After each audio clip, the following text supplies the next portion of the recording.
A Medalha Nacional das Artes de 2008 vai para Stan Lee por seu trabalho inovador como um dos contadores de história mais fecundos dos Estados Unidos, recriando a história em quadrinhos americana. Seus enredos complexos e super-heróis humanos celebram coragem, a honestidade e a importância de ajudar os menos afortunados, refletindo a bondade característica dos Estados Unidos. Entrega da Medalha Nacional de Artes e Humanidade.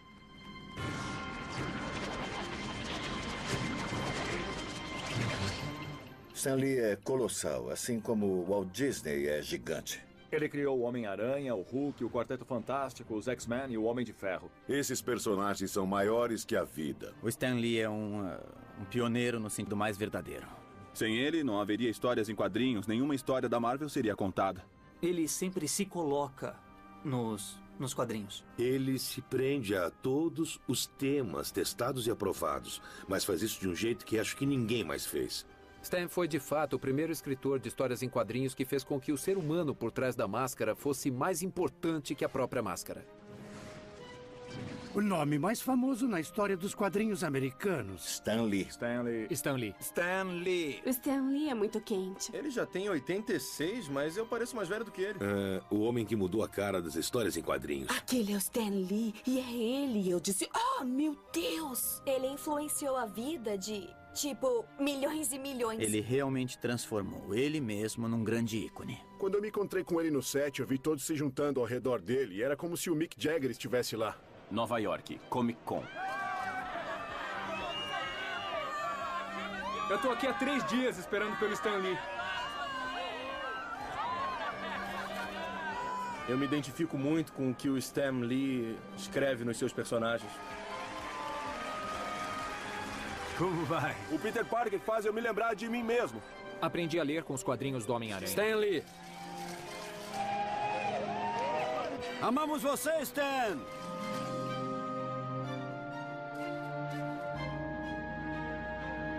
Senhor Stan Lee, será que eu posso tirar uma foto com o senhor? Claro que pode, fique à vontade. X-Men.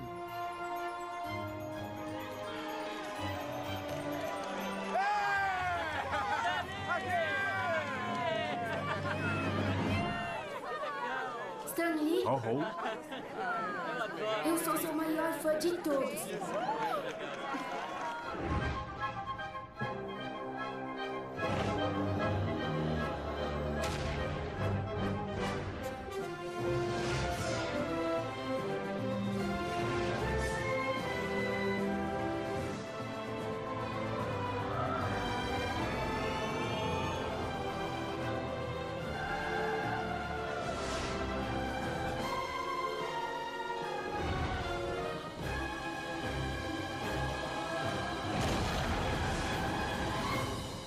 Stan Lee. Criar quadrinhos nunca foi parte do meu sonho de infância. Eu nunca pensei em nada disso. Acredite ou não, eu queria ser ator. Eu ia ao cinema e pensava, nossa, quero estar na tela. Isso deve ser a coisa mais legal do mundo. Eu me lembro que meu primeiro herói foi Errol Flynn.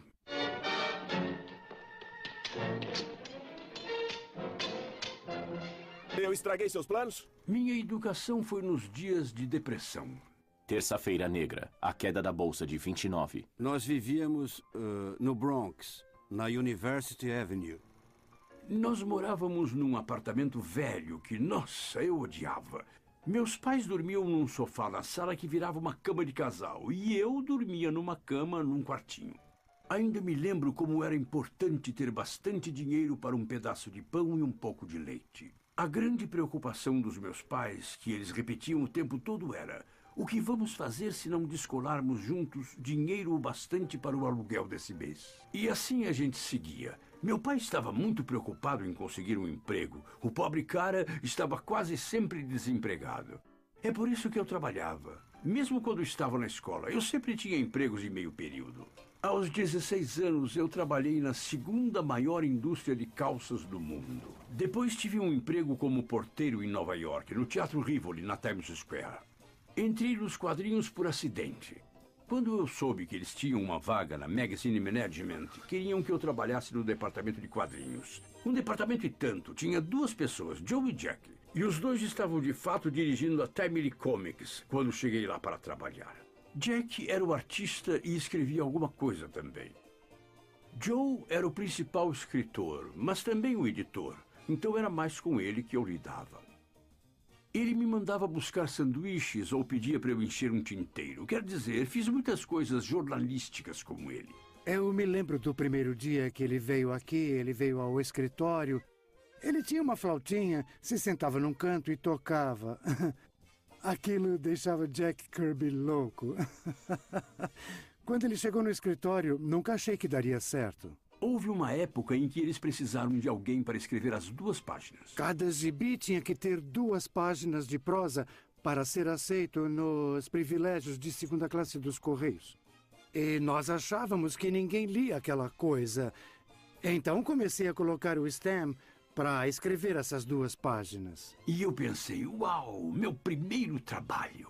Então escrevi um que chamava, eu acho, Capitão América, a Vingança do Traidor. O Stan tratou o assunto com muito respeito e passou a ser um escritor profissional.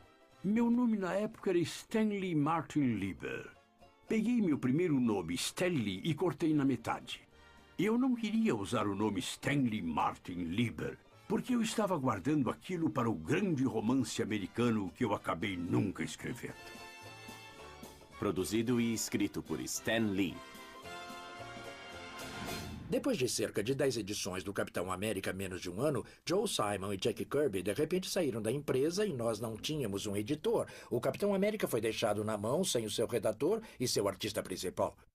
Eu olhei em volta para ver quem ia substituí-los e percebi que não tinha ninguém. Eu era o único cara lá. Então o editor Martin Goodman disse, acha que consegue segurar o trabalho de editor, diretor de arte e roteirista-chefe até que eu ache uma pessoa de verdade? Eu estava com 18 ou 19 e eu disse, claro que posso. Foi mais porque ele estava lá e escrevia. Ele era do ramo, mas o principal foi que ele também reconheceu que Stan era um garoto brilhante que trabalhava por pouco. Então, por que não colocá-lo no comando? Eu escrevi muitas histórias do Capitão América, mas depois, no final, vários outros escritores vieram porque eu não tinha tempo de escrever tudo. Capitão América.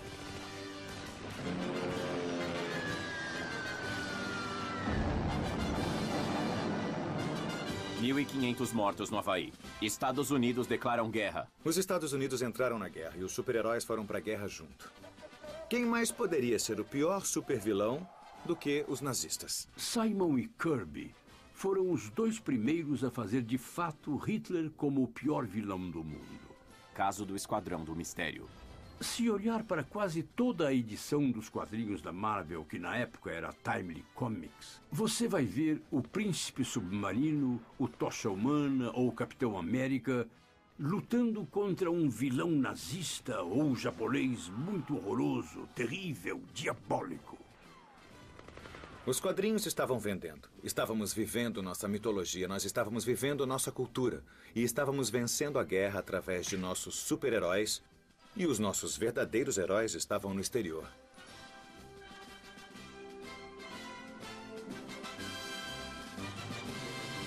Eu acho que fiquei mesmo tão envolvido com tudo isso que quando vi eu tinha me alistado no exército.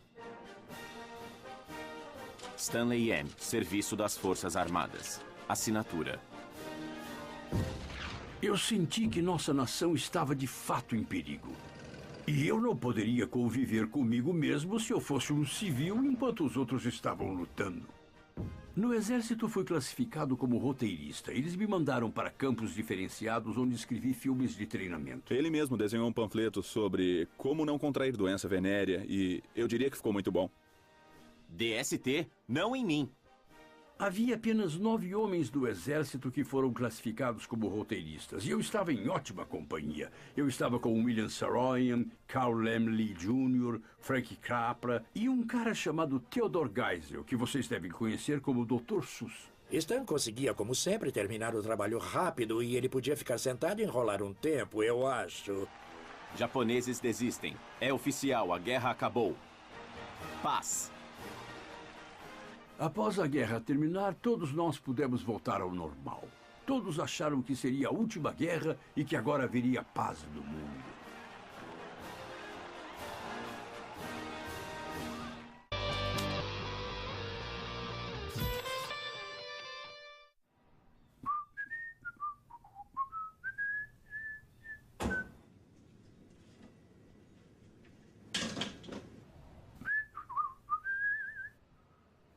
Stanley! Oi, como vai? Eu vou bem. Que bom vê-la. Você teve um bom dia? E você, como está?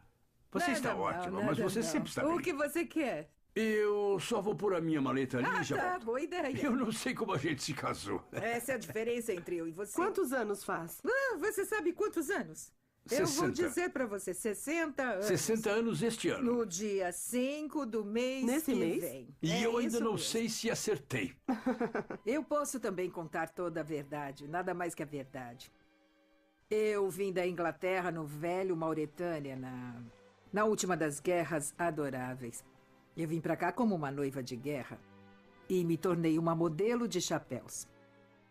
E Stan disse para um dos vendedores de lá, eu vou me casar com essa garota.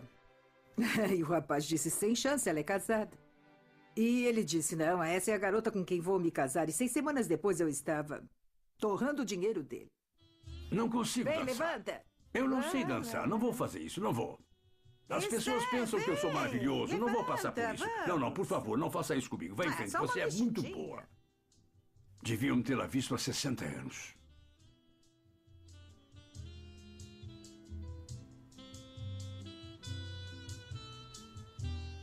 Espere, isso é o que ela odeia. Não faz isso. Não, você não faz isso. Você não faz isso. Não, isso aqui é. Bom, isso é que a gente faz. Agora pare. Olha aí.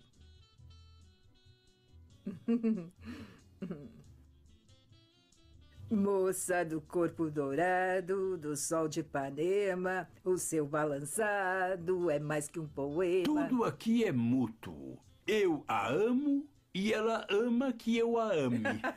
E ele se ama e eu amo ele se amando. É isso. É assim mesmo. É uma sorte que podemos nos mexer na nossa idade. Minha nossa. Após a Segunda Guerra Mundial, nós nos casamos e fomos morar em Long Island. Nós morávamos em um apartamento louco e incrível. Ele era na 96 com a Madison. Tínhamos essa pequena cobertura. E tínhamos também muitos amigos maravilhosos e loucos. Stan estava com a Timely Comics. E ele estava no Empire State Building. Eu me lembro de como era maravilhoso subir naquele elevador e... Ali estava o Stan com aqueles jovens fazendo esboços, rindo, conversando. Senhoras e senhores, bem-vindos à casa da Marvel Comics, o escritório dos loucos. Stan, eu sempre quis visitar o escritório dos loucos. Como é esse escritório? Bem, não tem muita gente normal. Era um escritório grande, pessoas entrando e saindo, alguns dos gigantes da indústria. E Stan tinha eles à sua disposição. Nós terminávamos uma revista completa todos os dias úteis. Quando eu descrevia o tipo de desenhos que eu queria, se alguém estava cheio de horror em alguma cena e o artista fazia assim, eu dizia, isso está bom, mas que tal... Que tal assim? Ele pulava no sofá, saía pulando e fazia a voz da tia May. Ele pulava em cima da mesa para atuar como ele queria que os heróis fizessem, e era um grande feito pular naquela mesa com tudo o que tinha em cima dela.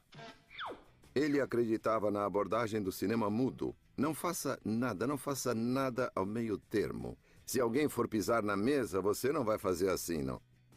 Não, você faz bang, smash. Era assim que ele faria. Então ele animava tudo o que queria fazer e dizia, faça o Dr. Doom desse jeito. Ele saltava para frente, pulava no sofá. Tem histórias no passado que eu fazia com o Stan, que as pessoas no corredor viram. O Stan fazendo uns movimentos na porta. Uma vez ele estava fazendo o velho golpe de quadrinhos, onde alguém o estrangula. Ele estava se estrangulando, se puxando. E todo mundo foi correndo para lá, achando que alguém estava atacando o Stan no escritório. Mas ele era muito alegre.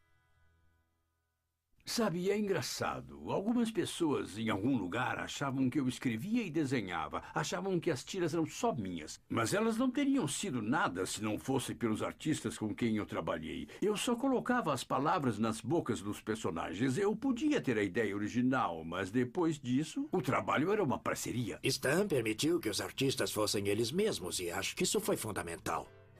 Se der uma olhada nos créditos dos quadrinhos em 1950, boa sorte, quase não há créditos. Você não saberá quem é o escritor, não saberá quem é o artista. Stan fez com que todo mundo tivesse um crédito e ele começou a criar personalidades para essas pessoas. De repente eu era o dócil John. O Sr. Gene Cullen. O alegre Joe. O querido Dick Yeyers. O patife Roy Thomas. O Jack Kirby se tornou o alegre Jack Kirby. Você fazia parte do escritório, estava sendo alguém.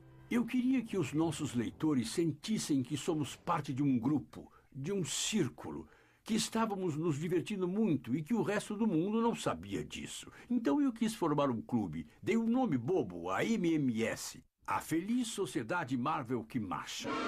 A MMS quer você. A Feliz Sociedade Marvel que marcha. Tudo bem aí na Terra de Marvel? Olhem pra frente, é o Stan Lee falando. Você nunca deve ter ouvido uma gravação assim, porque ninguém seria louco o bastante para gravar com um monte de artistas meia-boca. Então qualquer coisa é possível.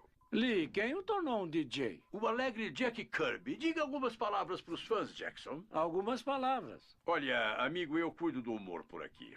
Você está usando essas piadas há anos. Ei, por que toda essa agitação aí, Soul? Por causa do time do Steve Ditko, ele soube que você está fazendo um registro e ele está com medo do microfone. Será que ele vai pular pela janela de novo? Será que ele é o Homem-Aranha? Quer dizer que ele não é? Chega disso. Agora vamos todos voltar ao trabalho. E quanto a vocês, marchadores da Sociedade Marvel, bem-vindos. A Feliz Sociedade Marvel que marcha. O escritório se revela. No início do escritório, Jack Kirby desenvolveu a maior parte dos heróis da Marvel comigo. Jack desenhava como um diretor do filme. Ele não admitia desenhar nada chato. Em um curto espaço de tempo, de mais ou menos 5 ou 6 anos, o Stan Lee e o Jack Kirby criaram mais personagens bem-sucedidos do que qualquer pessoa ou que 2 pessoas juntas já criaram na história dos quadrinhos. Sempre me encantei pelo fato do Jack ter a imensa capacidade de criar tantos personagens variados e ainda assim fazer cada um deles totalmente diferente um do outro. Jack pegava o seu lápis e começava a desenhar. E desenhava com tanta certeza. Ele sabia exatamente onde cada linha estava indo. Não havia nenhuma hesitação. E funcionava perfeitamente. Era incrível. Eu consigo sentir a história antes. Conheço aquelas pessoas antes. Quando eu as desenho, elas já nasceram. E eu as desenho como gostaria que vivessem nessas páginas. Eu já havia trabalhado tanto com o Jack. Nós fizemos aquelas histórias de monstro, faroestes, guerra. Fizemos de tudo. Eu dava para eles a trama. Eu dizia como eu queria que a história fosse. Eu costumava ouvi-los planejando histórias, mas não me lembro deles terem concordado em algo. Jack tinha suas próprias ideias. Ele ia para casa, fazia sua versão. Stan, quando recebia as páginas, dizia: Jack, você não lembrou de nada do que falamos. Jack fazia uma versão, Stan fazia outra coisa. E é por isso que havia um desacordo entre Jack Kirby e Stan Lee, por causa da história deles. Estávamos habituados a ter desentendimentos. Eu nunca pensei que isso me deixasse nervoso. Adoro brigar. Talvez eu me incomodasse, pois eu dizia sempre: você está errado. Muitos repórteres sempre pensaram: o Stan criou tudo. Então eles entravam no escritório dele, ele estava lá, encantador, ele era incrível, você amava o cara. Alguém queria me entrevistar para a revista Herald Tribune. E eu disse: mas olha, se vai me entrevistar, acho de verdade que deveria entrevistar Jack Kirby ao mesmo tempo, porque ele trabalha comigo. Então ele foi até o meu escritório e nos entrevistou. Jack me disse que ia ficar sábado à noite com a esposa dele e que logo de manhã iriam até a banca para comprar. As 5 primeiras colunas foram todas sobre mim e como eu era maravilhoso. Na 6ª coluna, eles começaram a falar sobre o Jack de uma forma pouco lisonjeira.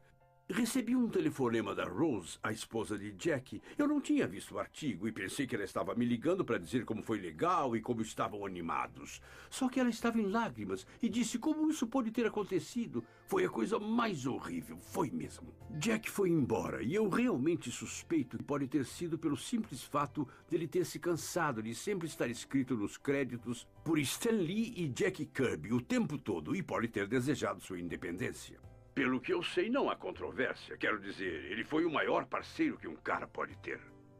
No final, Jack entrou em contato comigo. Ele queria voltar, o que me deixou feliz. Quadrinhos são prejudiciais à juventude. Psiquiatra pede para banir quadrinhos de crime. O senhor acredita que existe algum perigo em pegar os jovens e mostrar a eles algumas figuras e aparições fantásticas como alguns de seus super-heróis, o Capitão América, o Hulk e assim por diante? Não é mais perigoso do que ler contos de fadas, ou poesia, ou a Bíblia. A minha opinião, sem qualquer dúvida razoável e sem qualquer reserva, que os quadrinhos são um fator contribuinte importante em muitos casos de delinquência juvenil. O Dr. Werthen era o adversário principal dos quadrinhos e o que tinha mais voz. Na época em que ele fazia seu grande discurso contra os quadrinhos, as pessoas estavam muito preocupadas com a violência, com o sexo e com as coisas que o Dr. Werthen estava dizendo. Ele entrevistou 100 adolescentes infratores e todos disseram que em um momento ou outro leram revistas em quadrinhos. Portanto, o Dr. Werthen concluiu: quadrinhos causam delinquência juvenil. Quando eu era menino e ficava com um grupo, fazíamos diversas coisas. Assávamos batatas, saíamos em expedições, virávamos as latas de lixo aqui e ali, escrevíamos comentários desagradáveis sobre o professor na calçada. Nós nunca passamos uma tarde sentados desse jeito lendo. Lendo histórias dedicadas ao adultério, à perversão sexual, ao horror, ao mais desprezível dos crimes. Os senadores foram impiedosos. Eles disseram: você está nisso pelo dinheiro. É claro que está pela grana e nós não. Sabe, será que vale o dinheiro se vai distorcer o aspecto da vida dos jovens? A Sedução dos Inocentes, por Frederick Werthen. Uma das minhas favoritas entre as acusações que o Dr. Werthen fez foi que os quadrinhos causam asma, porque as crianças se trancavam em casa para lê-los em vez de brincar ao ar livre. O fato dele ser um psiquiatra impressionou os pais e eles começaram a pensar: o que acontece nesses quadrinhos? O Dr. Werthen, de repente, deu aos pais uma resposta fácil. Não pense que você é um mau pai. São aqueles malditos quadrinhos que estão arruinando seus filhos. E as pessoas apeitaram isso e entraram na onda. Os americanos estavam envergonhados com os quadrinhos. Eu e o Stan nunca dizíamos que falávamos em quadrinhos. Eu dizia que ilustrador e ele que era escritor. Nunca falávamos quadrinhos. Às vezes, algumas pessoas que não estavam muito familiarizadas vinham até mim e diziam: e o que você faz? Ah, cara, eu não queria admitir o que eu fazia, então eu dizia algo como: sou um escritor, e saía fora. Mas ele me seguia: o que é que você escreve? Eu dizia: histórias para crianças, e eu fugia de novo e ele me seguia. Que tipo de histórias? Em algum momento eu tinha que dizer quadrinhos. Nessa hora ele se virava e fugia, ia embora. Produtores de quadrinhos recebem aviso do governo. As editoras se uniram e contrataram uma psiquiatra. Acho que o nome dela era Trulock, senhora Trulock, para chefiar uma organização chamada Associação Americana das Revistas em Quadrinhos. E eles seriam um grupo de autocensura. E eles garantiriam que não haveria nada que fosse proibido para crianças. Nada muito sexy, nada muito violento, etc. Você não podia vender um quadrinho se não tivesse um selo nele aprovado pelo Código dos Quadrinhos. A imposição do Código dos Quadrinhos criou uma abrandagem. Ele sufocou a criatividade. E os extremos que foram criados no Código, se olharmos para eles hoje, são de dar risada. A justiça sempre vence. Código dos Quadrinhos. Nenhum quadrinho deve explicitar ou apresentar os detalhes únicos e métodos de um crime.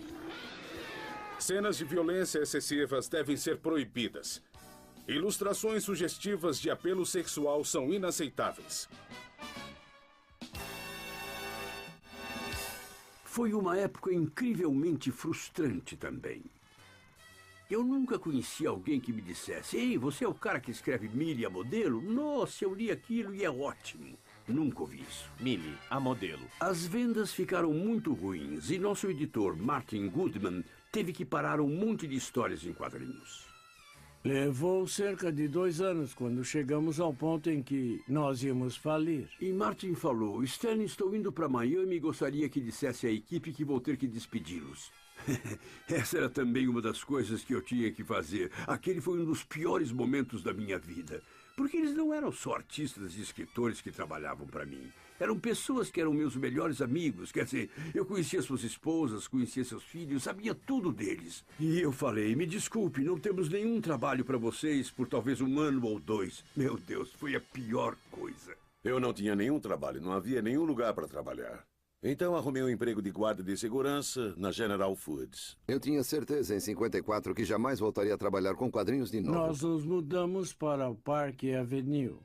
Stan tinha uma pequena sala e ele estava por conta. Ele não tinha secretária e nenhum desenhista, ninguém para fazer as correções. Stan era praticamente o único funcionário em quadrinhos. Fazer quadrinhos era como estar no degrau mais baixo na escada da arte, por assim dizer.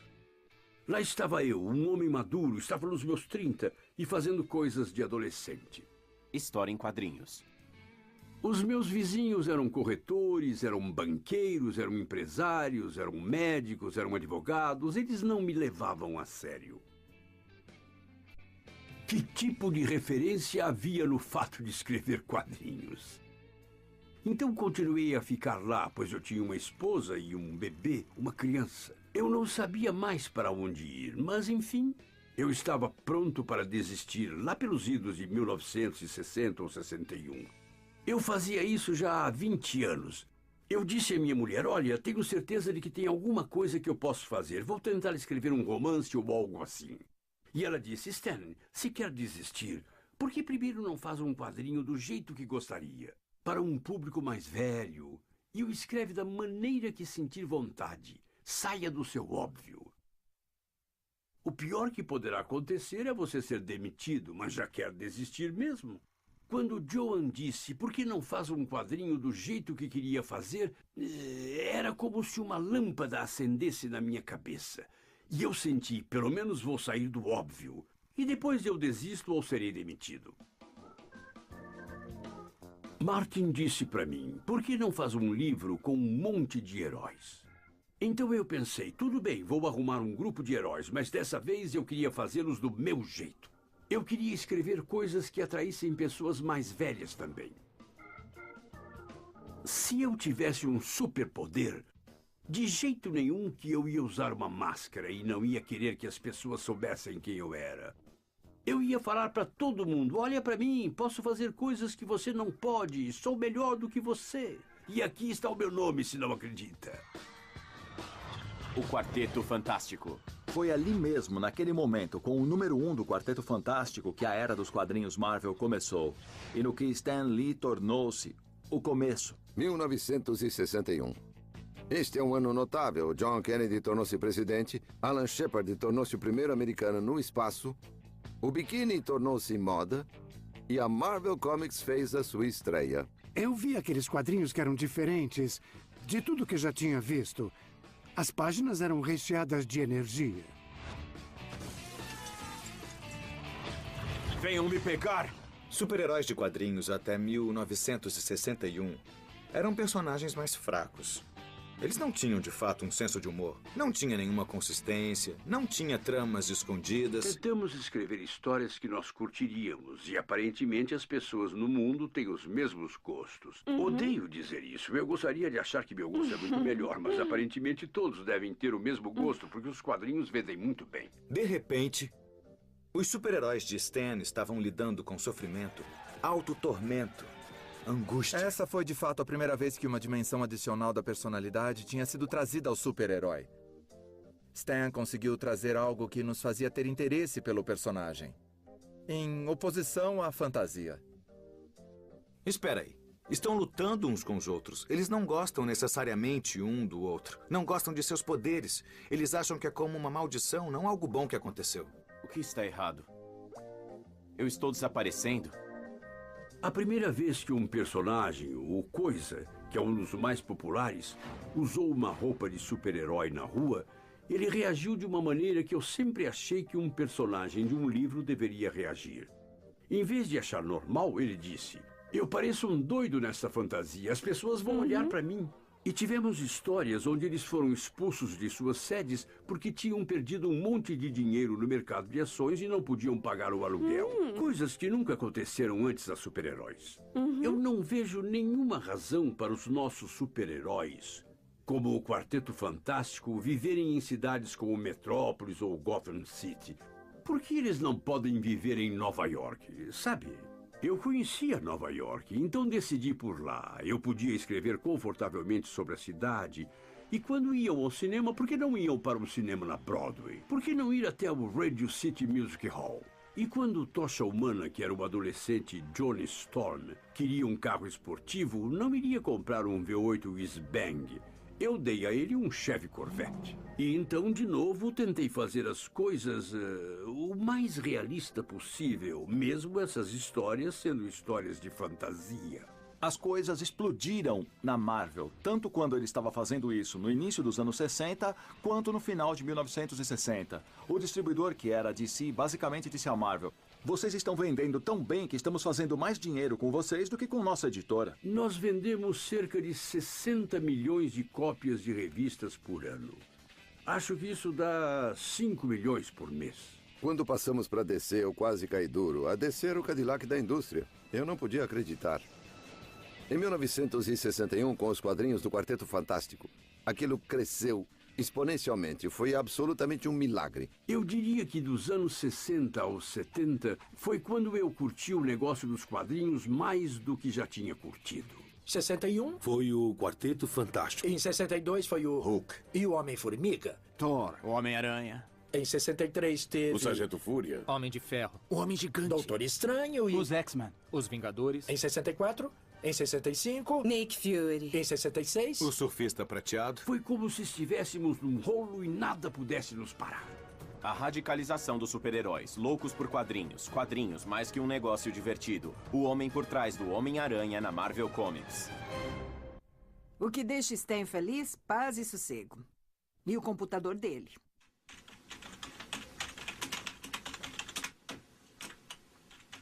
Nos últimos 27 anos, desde então, moramos aqui. Tudo o que escrevi, eu escrevi aqui. Aqui é onde eu trabalho. É um espaço funcional que tem todas as coisas que eu preciso para trabalhar. Eu gosto porque é confortável, quer dizer, eu tenho a minha copiadora lá, minha máquina de fax aqui, o meu computador ali e uma pequena poltrona para sentar se eu quiser ler um livro. E tenho minha mesa para escrever as coisas, e é isso, é só o que eu preciso. Minha mulher odeia essa sala com um ódio que desafia a compreensão. Porque eu não a deixo decorá-la. Ela não é muito feliz com essas coisas lá em cima, as minhas pequenas caixas com suprimentos.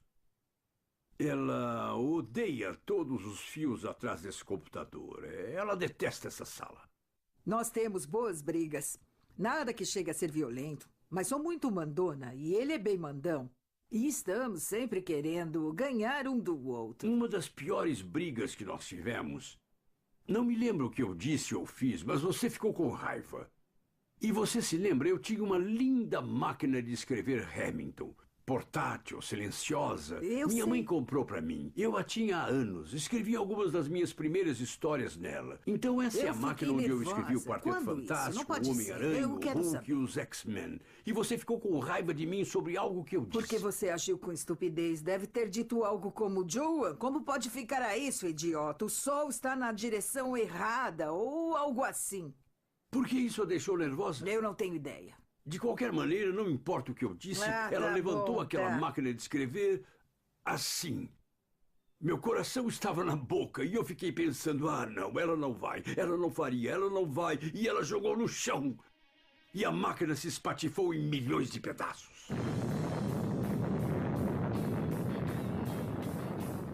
Kennedy ordena bloqueio de Cuba, pois os comunistas constroem bases nucleares. Os anos 60 foram a era atômica e as pessoas começaram a construir abrigos nucleares em seus quintais. Eu me lembro que morávamos em Long Island na época e havia 1 ou 2 vizinhos nossos que formaram equipes de construção e fizeram esses abrigos de cimento reforçado, portas pesadas que fechavam o abrigo e os abasteceram com água e com todo tipo de enlatado.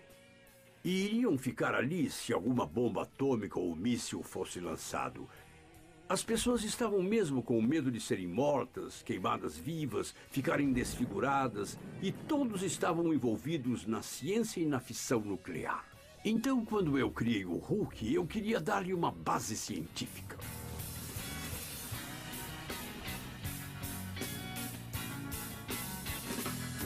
É claro, general. Só que eu preciso ter certeza de que toda precaução foi tomada. Nós estamos lidando com forças poderosas. Super confidencial. Eu sempre amei o filme Frankenstein. E eu achava mesmo que o monstro era o mocinho. Ele não queria machucar ninguém, ele só queria ficar em paz. Mas aqueles idiotas com tochas o perseguiam para cima e para baixo, pela colina e pelo campo. Ele sempre teve minha simpatia. Eu também sempre gostei do Dr. Jekyll e do Sr. Hyde. E eu disse, e se o meu monstro pudesse ser um cara como o Dr. Jekyll? E quando ele se tornasse um monstro, fosse como o Sr. Hyde? Então pensei que psicologicamente poderíamos nos divertir com esse tipo de história. As duas entidades dessa pessoa e os dois se odiando e querendo destruir um ao outro. Você não pode odiar isso. O Hulk é um cara que tem uma espécie de alma perdida, não tem nenhuma conexão, não se lembra de onde veio, está basicamente procurando por alguém que goste dele, para ser legal com ele, porque ele é um cara legal. Se pudessem confiar nele, eu poderia revelar meu segredo. O Stan chegou e, com sua opinião sobre super-humanos, ele prestava muito mais atenção ao humano do que ao super. Ele fez os personagens reais.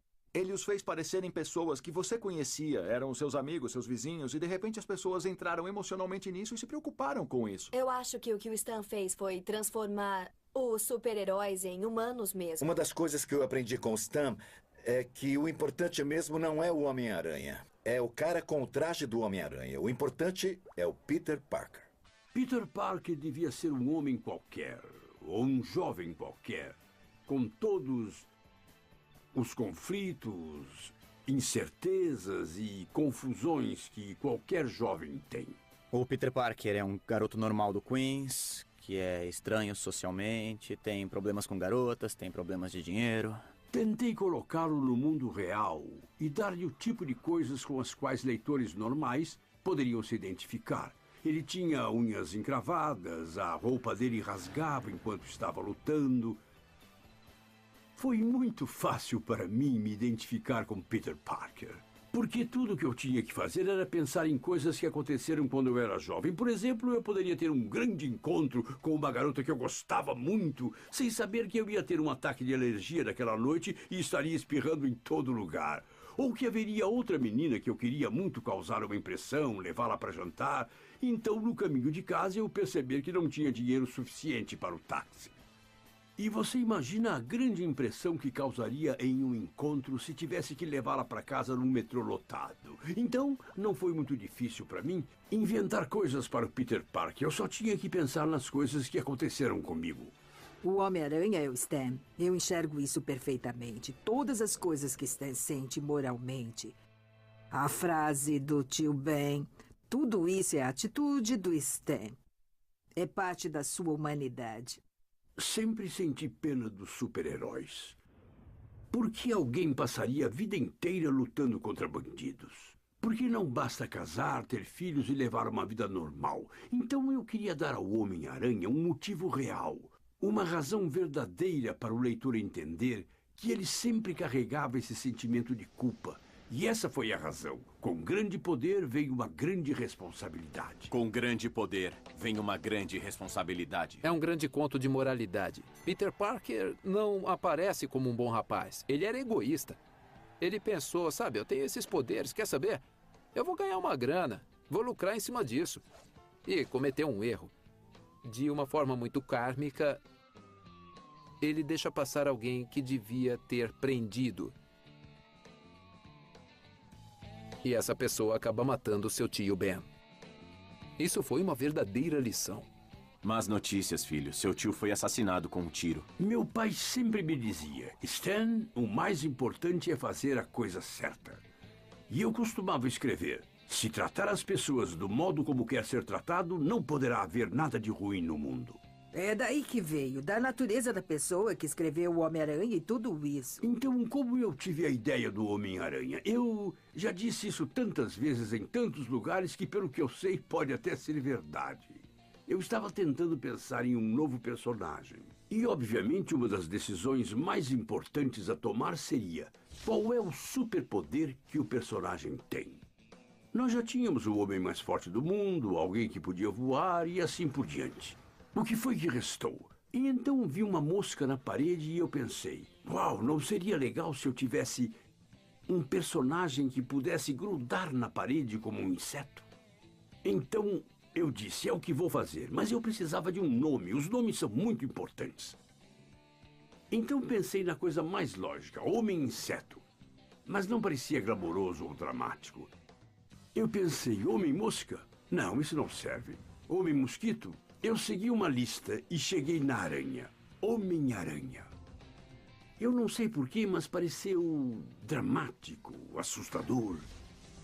Eu gostaria de ler algo chamado Homem-Aranha. O incrível Homem-Aranha. Quem não gostaria de balançar numa teia e grudar na parede? Tá brincando? Eu tenho 46. Se eu pudesse fazer isso amanhã, eu sairia do topo do prédio todos os dias dizendo: eu sou o Homem-Aranha. Tentei me chamar de co-criador desses personagens. No Homem-Aranha, eu tive a ideia. Então, primeiro dei o roteiro para o Jack Kirby desenhar. E Jack desenhou as primeiras 2 páginas. Eu olhei por cima do ombro dele e disse, espera aí, Jack, você ainda está fazendo muito glamouroso. Então eu disse, esqueça, Jack, vou dar para outra pessoa. Então eu pensei em dá-lo ao Steve Ditko. E Steve contribuiu muito com a tira. E não acho que a tira teria sido bem sucedida sem ele. Eu não sei qual é o conceito universal que se tem de criador. Steve definitivamente achou que era o co-criador do Homem-Aranha. E depois que ele me falou, percebi que significava muito para ele e estava tudo bem para mim. Então eu disse, tá bem, vou dizer a todos que você é o co-criador. Isso não o satisfez, então lhe mandei uma carta e declarei por escrito. Para quem possa interessar, isso é para declarar que considero Steve Ditko como o co-criador do Homem-Aranha junto comigo, ou algo assim. Eu mandei para ele e disse, pode mostrar isso para quem quiser. Steve, na verdade, ainda vive em Manhattan, Nova York, e quando fui para lá há alguns anos, nos encontramos e discutimos sobre fazer uma tira de novo algum dia. Talvez a gente ainda crie algo e surpreenda o público. Eu adoraria isso. Quando é o dia dos namorados? 14 de fevereiro. Daqui a 12 dias. Por que ninguém nunca diz o que a sua esposa deu pra você no dia dos namorados? Por que ninguém nunca Bom, diz ela isso? deve estar fazendo compras, tentando entender isso. Isso é um grande problema. Ele é o homem mais romântico do mundo. Feliz aniversário para Bella Joan. Eu queria dar-lhe o mundo. Mas não estava à venda. Não sei escolher perfume porque sou um homem. Não posso tentar comprar joias. Minhas escolhas seriam um desperdício. Eu sou um burro sobre roupas e você tem muitas. Então, tudo que posso fazer e tudo que posso dar é meu amor. Feliz aniversário, Bella Johnny. Desculpe, não posso continuar. Eu adoro você, a minha esposa. Minha esposa é de verdade a melhor pessoa do mundo. Ela tem muito mais talento do que eu. Ela canta, dança, foi atriz, modelo. Sabe, é uma história engraçada. Quando eu casei com ela, ela estava atuando, cantando e tinha uma grande carreira pela frente. Mas naqueles dias os caras eram muito machos. E eu disse para ela quando nos casamos, se é minha esposa, não vai trabalhar. E ela disse, tudo bem. E foi a coisa mais estúpida que eu já fiz. Ela poderia ter me sustentado todos esses anos. O Stan tem uma história que ele conta. Se quiser ser bem-sucedido e próspero, faça dívidas. E o jeito de fazer isso é se casando com uma mulher que gasta muito. E ele disse que a Joan Lee é responsável por metade da produção dele, porque se ela não entrasse em tanta dívida, ele não teria tanta motivação para produzir a sua obra. Então as dívidas do Stan Lee o tornaram o homem mais rico do mundo. E a Joan é responsável por isso.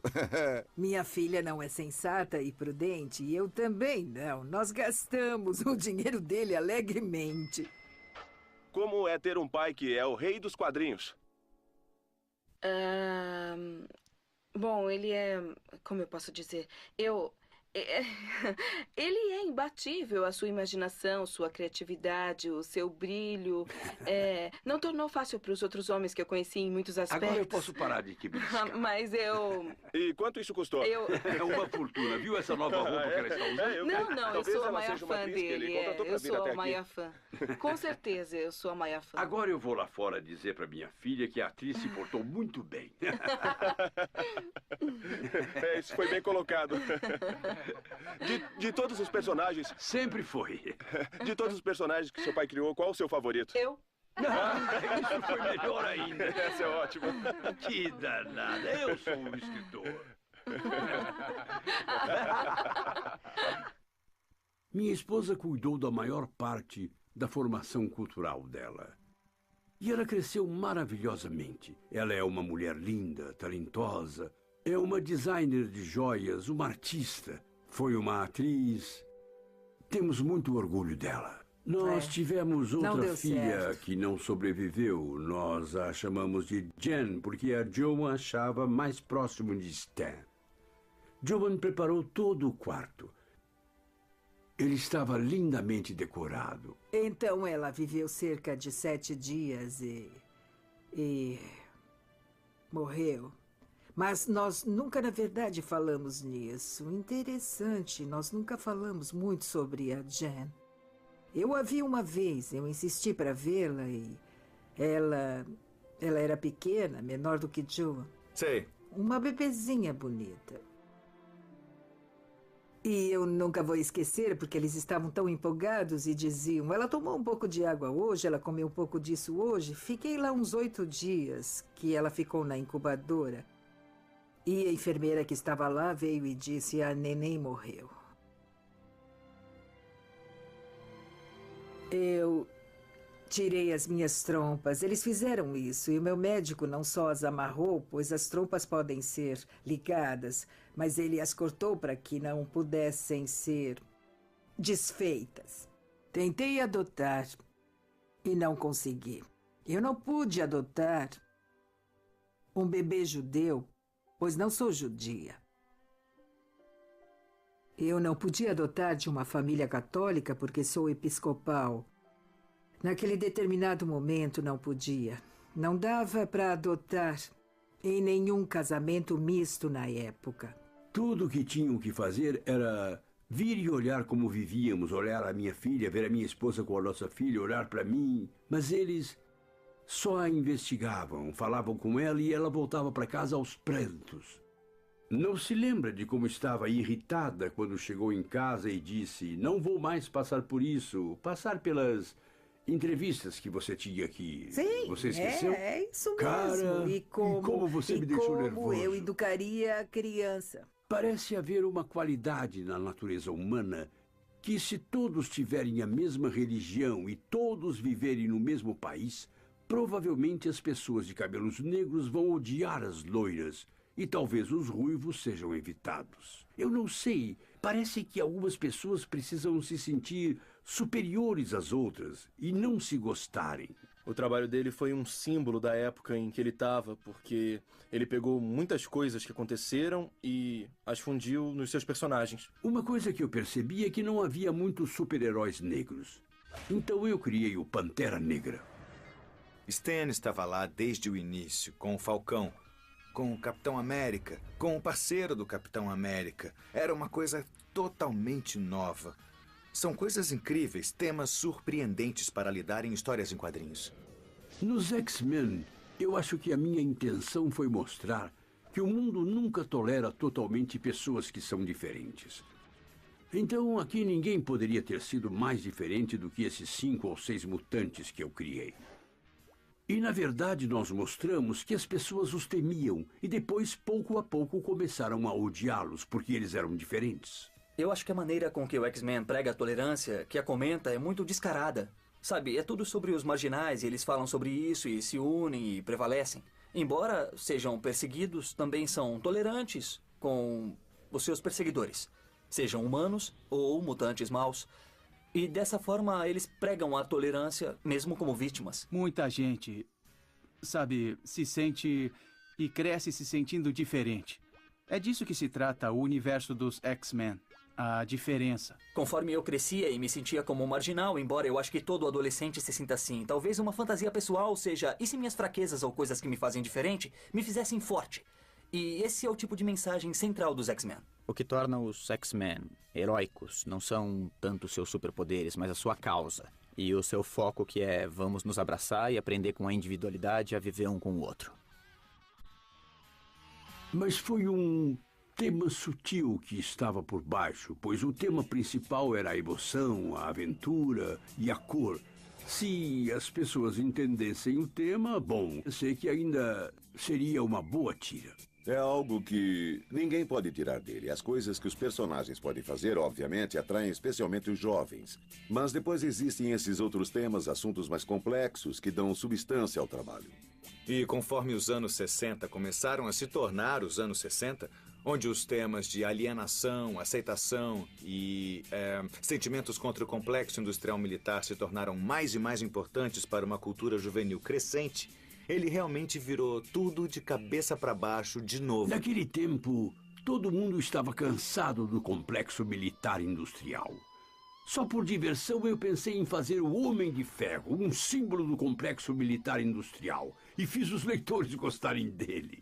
O Homem de Ferro lida com muitos temas diferentes no decorrer da sua longa carreira. Tudo desde a bênção misturada de uma nova tecnologia maravilhosa, mas perigosa, e ele lidou também com o alcoolismo. Stan continuou abordando os problemas do cotidiano, temas polêmicos, questões pessoais e a angústia que os adolescentes têm. Então decidi ter uma coluna todo mês, onde eu conversaria com os leitores. Chamei de Palanque do Stan. E eu falava sobre qualquer coisa que me ocorresse, sobre política ou sobre escola. Ele estava incluindo os leitores em tudo o que fazíamos. Ao longo dos últimos anos, a Marvel Comics se tornou o material de leitura mais popular em praticamente todos os campos das faculdades dos Estados Unidos hoje. Senhoras e senhores, no próximo segmento da transmissão, vamos falar sobre histórias em quadrinhos, eu acho. Há anos percebemos quanta influência os quadrinhos da Marvel realmente têm sobre as pessoas. Nossos leitores vão desde os 6 anos de idade até, como mencionei, a faculdade e além dela. Eu diria que esse é o meu principal objetivo. Elevar os quadrinhos ao ponto deles serem um meio de comunicação respeitado e que não sejam pensados somente como algo para crianças. Se quer voar pelas estrelas, então pilote você a nave. Você sabe que não pesquisamos o suficiente os raios cósmicos. Eles podem matar no espaço. Então é por isso que ninguém pode ficar contra ele. A revista de humor da Universidade de Califórnia, The Pelican, recentemente chamou os quadrinhos da Marvel de a maior revolução na literatura no campus desde o Nu Desdobrável. Uma vez por ano recebíamos uma carta e alguém escrevia: "Ei, comprei um de seus quadrinhos e faltava um grampo, quero meu dinheiro de volta." Eu corria pelo escritório com essa carta na mão. "Recebemos uma carta de um fã."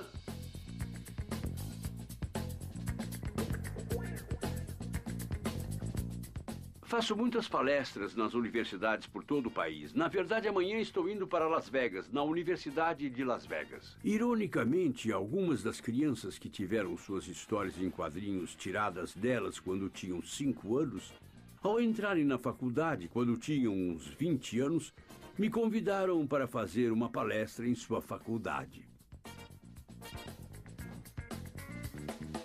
Eu tenho uma pergunta para você. E eu uma resposta para você. Como você cria seus personagens? De onde vêm as ideias? Eu queria saber quanto tempo você trabalhou nisso. Bom, acho que nós trabalhamos, pode-se dizer, 3 meses nisso. Você teve alguma edição rejeitada pelo Código dos Quadrinhos? Ah, sim, algumas vezes. Geralmente por razões sem sentido. Stan Lee, Marvel. Universidade de Yale. Senhor Homem-Aranha na Universidade Columbus. Stan Lee, domingo 24 de novembro. Stan Lee. Olá, amantes da cultura. Eu ia falar por talvez uns 20 minutos ou o tempo que era, mas então, a coisa que eu mais gostava era a hora das perguntas e respostas, que eu fazia não para aumentar o conhecimento deles, mas para aumentar o meu. Sempre que eu saía de uma dessas palestras, eu sabia mais o que interessava aos nossos fãs do que antes de ter começado a palestra. E eu tentava levar esse conhecimento para o escritório comigo e usá-lo. Pouco a pouco eu descobri que os universitários faziam mais perguntas sobre o surfista prateado do que qualquer um dos nossos outros personagens. E eles diziam: Stan, você estava interessado em fazer um personagem que encarna a filosofia judaico-cristã e blá blá blá blá blá blá, coisas que eu nem tinha pensado. Ele pegou esse personagem e alterou para uma espécie de rapaz hippie que voa em uma prancha de surf, que fica constantemente pensando sobre a desumanidade do homem com o homem e falando de como o amor conquista tudo e tal. E esse tipo de coisa tocou muitos jovens e acho que eles acolheram os personagens como o surfista prateado. Crescimento hippie ligado ao novo humanismo. Chega, você não pode machucar os humanos. Hippies podem melhorar o jeito americano de viver.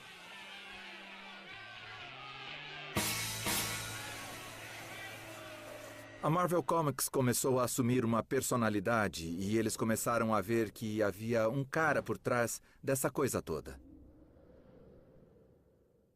Ele comercializou os quadrinhos e os super-heróis primeiro para o seu público principal, depois ao público universitário, convencendo-os de que eles eram tão maduros e sofisticados como pensavam que eram, e depois garantiu que o mundo em geral soubesse disso. Nossos personagens se tornaram populares em todo o mundo. E eu tinha ido para a Inglaterra, França, Polônia, Bélgica, Espanha, Itália, Japão, China.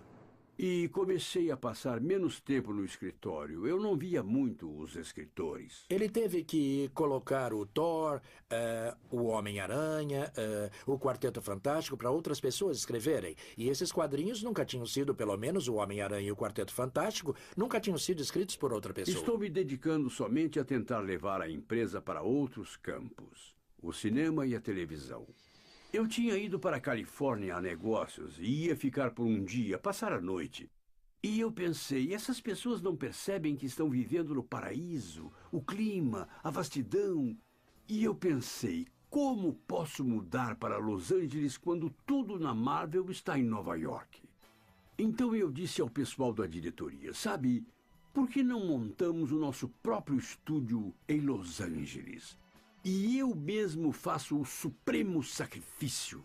Eu mesmo vou enxotar a minha família e nos mudaremos para lá, para garantir que tudo dê certo. É o mínimo que posso fazer para a empresa. Bom, eu acho que todos choraram na sala. Você faria isso por nós, Stan? Então, eles me mandaram para cá para ajudar a estabelecer a Marvel Produções, um estúdio de animação. Eu mudei com minha esposa e filha. Nós vendemos tudo em Nova York e estamos aqui desde então. Hollywood. Acordo entre Marvel e NBC. Editor da Marvel ainda faz grandes planos.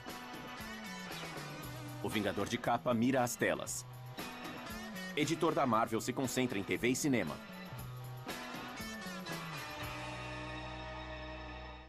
Bem-vindo a Marvel Produções, perto de Hollywood, Califórnia.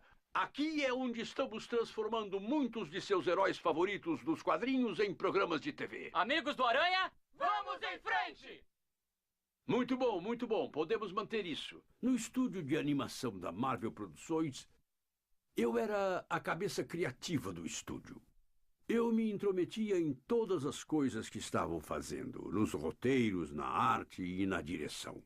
A empresa está atualmente produzindo 250 desenhos animados de meia hora, bem como 3 desenhos de longa-metragem.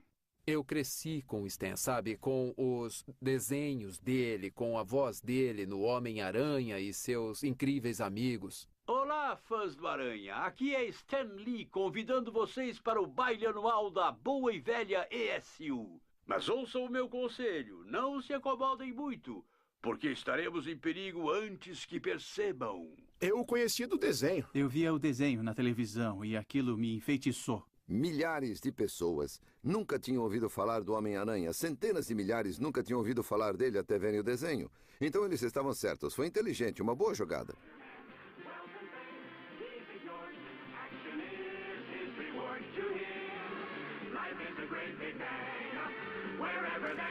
Seu vizinho amigável, o Homem-Aranha. Minha primeira parada será o estúdio mais próximo de TV. O experimento é suficiente como está. Não estou satisfeito. Eu não tenho que satisfazê-lo. Nós fizemos uma série de TV do Homem-Aranha.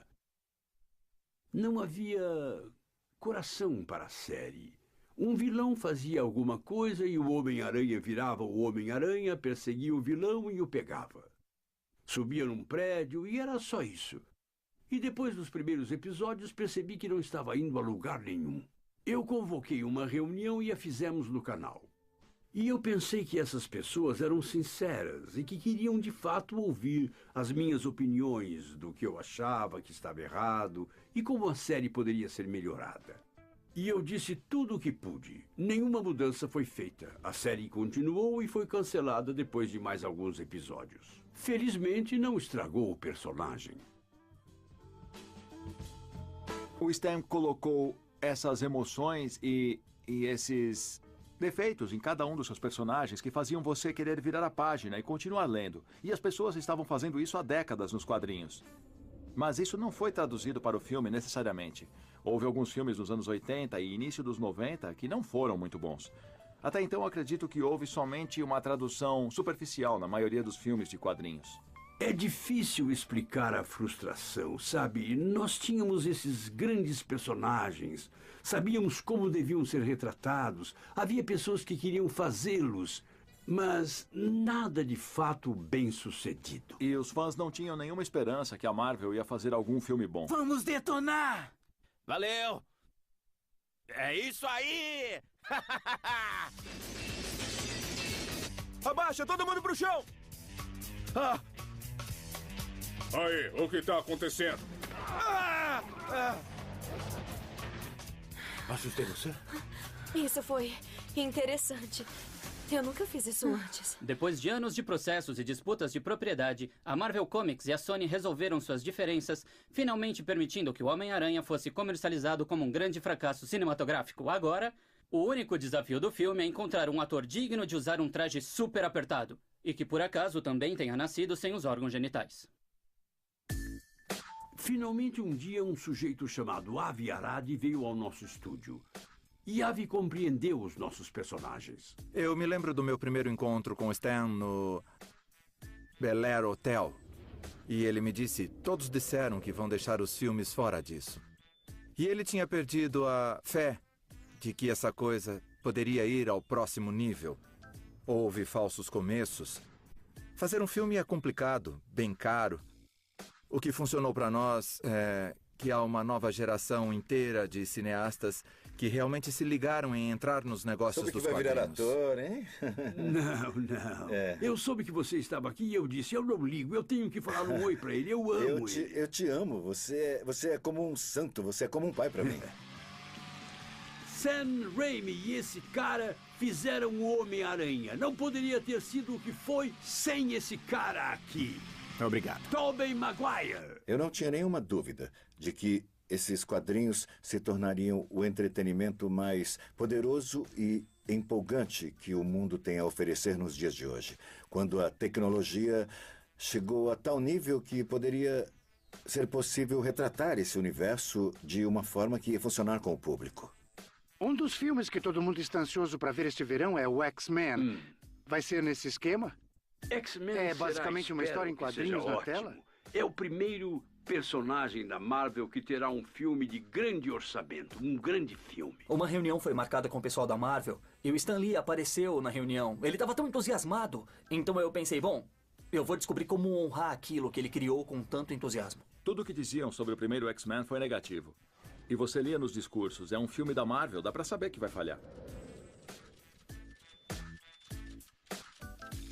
Até que saiu o filme e a opinião das pessoas também não mudou e lançou a era dos filmes da Marvel que estamos agora. Em boas mãos com os mutantes. Depois de 30 anos de batalha, os X-Men dominam a América. Heróis dos quadrinhos com super músculos. Como trazer os quadrinhos de heróis à vida.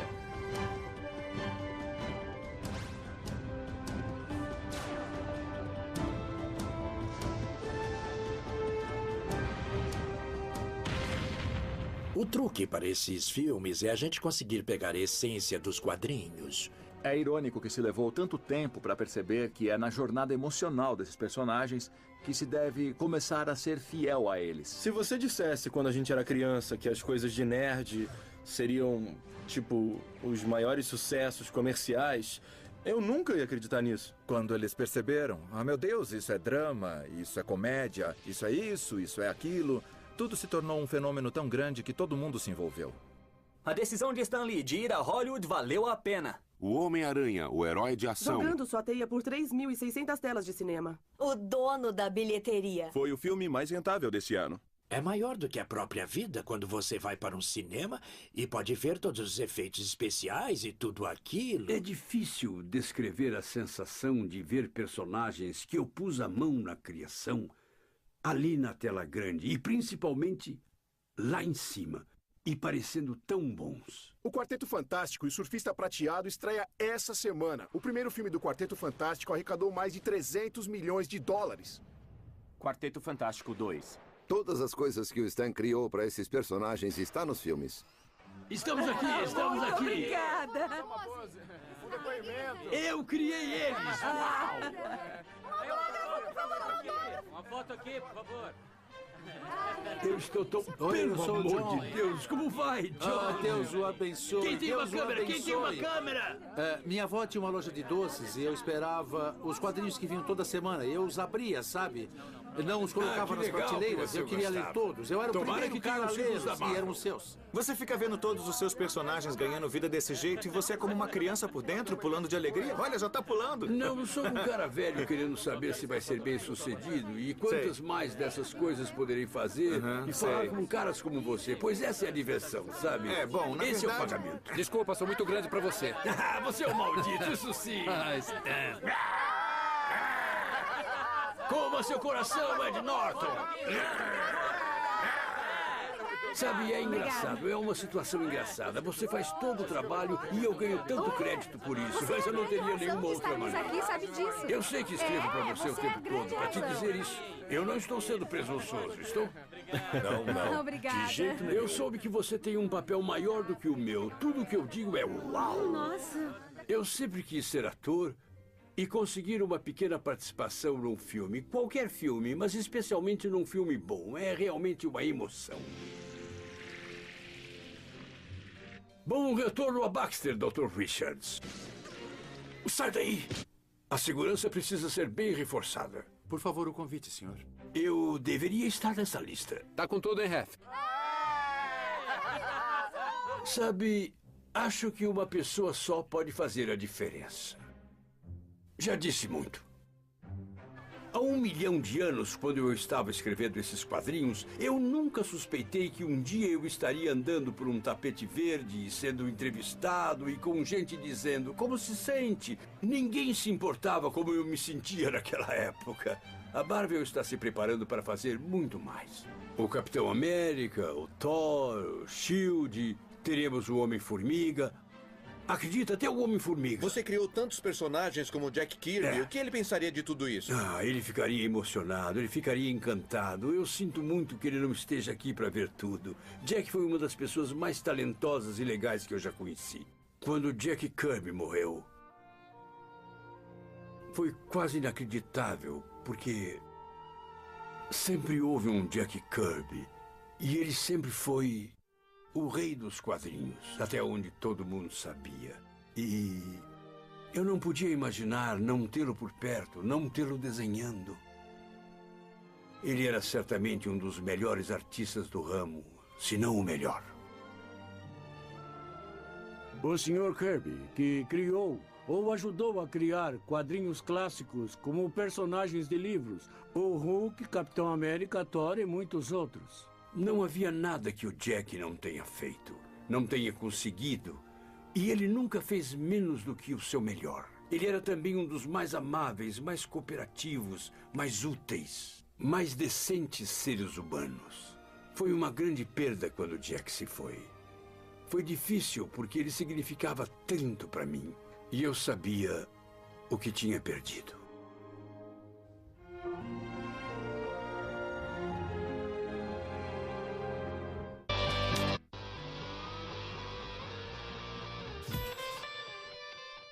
Os negócios da mídia. Marvel entra com uma ação em colapso financeiro.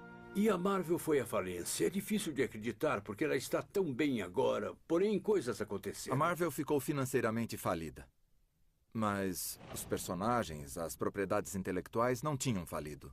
A certa altura da falência, um dos chefes atuais da empresa disse a um grupo de banqueiros: o Homem-Aranha por si só vale $1 bilhão. E o meu contrato estava inválido, como todos os outros. E eu não queria parar de trabalhar. Então, formamos uma empresa juntos e quiseram chamá-la de Stan Lee Media, que eu achei muito lisonjeiro. A Stan Lee Media foi formada durante a bolha da internet, que foi uma loucura, em torno de 1999. Comecei nos quadrinhos quando eles ainda estavam nascendo. Agora tenho a chance de entrar na internet quando ela ainda está no começo. E é um campo muito maior e mais poderoso que os quadrinhos foram. Esses são os primeiros dias do que estamos fazendo e do que todos fazem na internet. E faremos coisas mais e mais interativas. E isso é algo que não dá para ser feito na televisão. E estamos só começando. Acho que tomaremos conta do mundo, não acham? Stan é um cara de ideias. Ele é um gênio criativo. Palanque online do Stan Lee.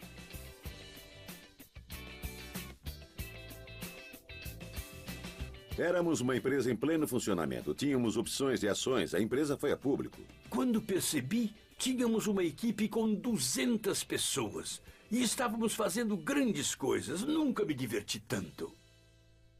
A Stan Lee Media passou uma fase ruim no ano de 2000, quando diversos executivos da empresa foram indiciados por fraudes no mercado de ações. Pegos pela malha fina, 4 sendo acusados no caso de fraude da Stan Lee Media. Federais investigam as finanças da Stan Lee Media. Advogado extraditado do Brasil volta aos Estados Unidos por acusações de fraudes. Peter Paul, réu. Em 98, eu e Stan Lee cofundamos a Stan Lee Media, como uma empresa de entretenimento e de marketing global baseada na internet. Após isso, eu e os outros enganamos o público investidor com relação ao meu controle de ações e a demanda do valor de mercado das ações comuns da Stan Lee Media.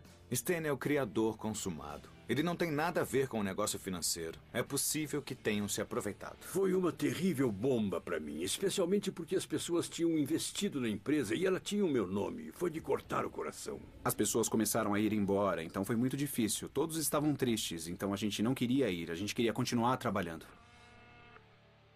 Oi, Anthony, aqui é o Stan. Eu só queria dizer pra você como me sinto mal pelo modo que as coisas ocorreram. Eu não esperava que fosse acontecer tão cedo ou do jeito que foi. Ah, cara, me sinto terrível sobre isso. E eu só queria dizer que foi um prazer trabalhar com você. Você foi ótimo. A Stan Lee Media não teve sorte, mas esse foi só um pontinho na tela do radar. Mesmo aos 84 anos, ele ainda está chegando com as ideias de super-heróis na sua nova empresa. Pau Entretenimento, o fornecedor das maravilhas. Pau Entertainment. Pela primeira vez eu teria condições de fazer qualquer coisa que eu quisesse. Podia ser filmes, programas de televisão, DVDs. Nós podemos fazer e estamos fazendo. Os novos personagens que Stan criou para a Pau ainda têm muito da ênfase original nos problemas e sinceridades e que ele tinha quando criou algumas das suas obras anteriores. Mas o mundo de hoje pode ser um pouco mais ousado, a cultura é um pouco diferente e a diferença entre heróis e vilões não é tão clara. Nós temos 3 filmes em desenvolvimento na Disney. Mickey vai desenhar 3 do Lee. Lee prepara o plano do Mickey. Ainda me preocupo bastante em escrever as coisas e garantir que alguém se importe com isso. Stan, você está fazendo isso há tanto tempo e tem sido tão bem sucedido. Algumas pessoas se perguntam por que não se aposenta e tira umas férias? Por que continua fazendo isso? A palavra aposentar é palavrão. Sabe, a maioria das pessoas quando se aposenta diz: enfim, vou ter chance de fazer o que eu sempre quis. Mas eu estou fazendo o que eu sempre quis. Estou trabalhando com artistas, escritores, diretores. Eu estou trabalhando em coisas criativas. Estou me divertindo, quero dizer. Não me castigue me fazendo aposentar. O Incrível Homem-Aranha. Agora que os quadrinhos são tão bem sucedidos e os filmes são tão grandes, imaginam que isso foi um sucesso do dia para a noite. Eu digo para você que é o mais longo dia para a noite que alguém poderia ter. Apesar de todos os seus sucessos e reconhecimento, Stan é, na verdade, um cara normal. Ele, de fato, é o cara que você reconhece por trás da máscara de todos os seus personagens.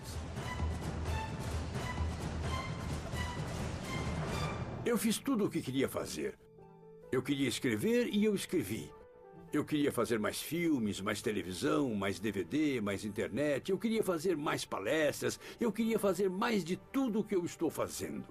O único problema é o tempo. Eu só queria que houvesse mais tempo. Cavaleiro Negro, X-Men. Histórias de suspense, Vingadores, Homem-Aranha. Quarteto Fantástico, Hulk. Surfista Prateado. Todas essas coisas maravilhosas que eu tenho, eu poderia nunca tê-las. Você acabou de perceber isso? Eu que sei, vem porque de você mim não é e- extravagante. A única coisa que extravasa Eu não posso me dar ao luxo de ser extravagante não, olhe com pra você. câmera. A única extravagância... Espera, desculpa, querida. Eu não estava olhando para a câmera. Eu estava olhando para cá. eu não vi. Nunca dirija o mestre. Agora inicie de novo, Agora se quiser. vamos deixar isso bem claro, tá bom? Você De ainda não modo percebeu? algum, pense que você é o mestre. Joan. Espera. Quem manda aqui sou eu. É a minha palavra. Agora vem que eu quero te mostrar outra coisa que eu comprei, tá? Passei 60 anos mimando essa mulher. Tente me impressionar. Eu tento, mas não consigo.